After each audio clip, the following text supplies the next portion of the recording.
大家好啊，歡迎翻嚟我嘅頻道，提提大家記得訂閱我嘅頻道之後就可以第一時間接收到我嘅消息啦。講翻上次場馬先，頭6名呢就走咗隻多多好馬入嚟啦，其他都係我哋劃剩嘅馬啦。希望有幫到你揀到自己嘅心水啦。講一講隻自動自覺啦，入到直路，潘頓就望下隻馬腳，拉停咗啦。賽後報告呢，隻馬就冇事嘅。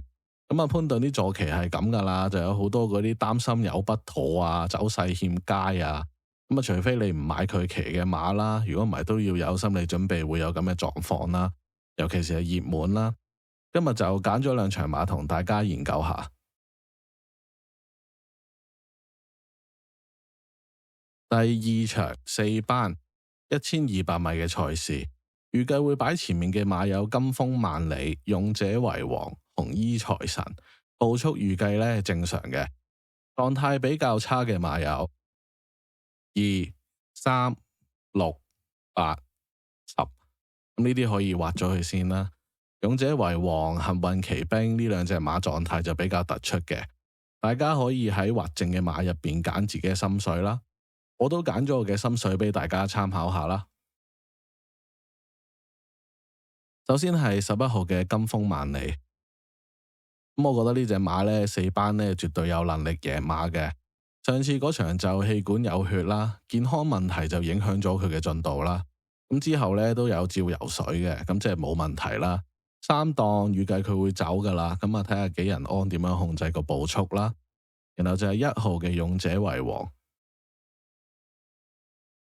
晨操走得好順噶啦，上次就跑法問題啦，自己放咗頭。今次9檔應該可以用翻夜晚個跑法啦，可能易跌，揾下遮擋，對手又唔係好強，睇下表現會唔會好啲啦。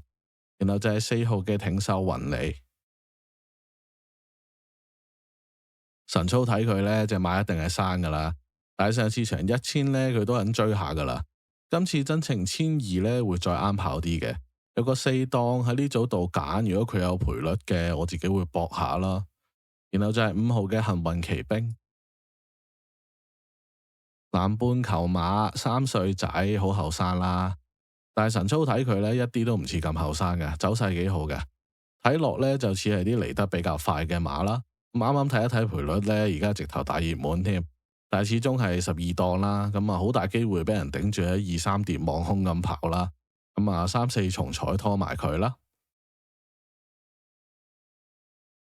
跟住就講埋第3場4班1200米嘅賽事，預計會擺前面嘅馬有大愛無疆、超拍檔、嘉應勇士。步速呢預計應該會係偏慢嘅，狀態比較差嘅馬有4、5、6、7、10、12。可以畫晒佢先。狀態比較突出嘅有大愛無疆，大家就可以劃剩嘅馬入邊揀自己嘅心水啦。我都揀咗幾隻馬俾大家參考下啦。首先係1號嘅大愛無疆。你成組嚟睇係得佢一隻狀態比較突出嘅啫。而家轉彎又暢順咗啦。上次孭135磅跑咗俾你睇啦，佢係孭得起嘅，肯定熱噶啦。但係睇唔到有咩因素可以飛咗佢啦。然後就係9號嘅幸運愉快。未算係最 fit 嘅，但係近績穩定啦，跑咗2個第2啦，越嚟越好啦。本身減到落43分噶啦，係咪想落5班先喐手呢？而家睇個部署呢，就似係想喺4班贏馬多啲啦。8號嘉應勇士。晨操睇唔錯嘅，而家喺貴福特馬房啦，鬥志就唔使懷疑啦。特別美麗佢都搞得掂咯，呢隻呢都一定想散個招牌俾馬主睇噶啦。然後就係2號嘅超拍檔。朝早睇佢呢有進步啦，上次呢跑喺嗰個極上沙龍啊，跟住隻極上沙龍快放翻嚟呢，佢都唔係散晒嘅。3、4重彩你都要預埋佢啦。2場賽事分析咗，睇下啱唔啱你心水啦。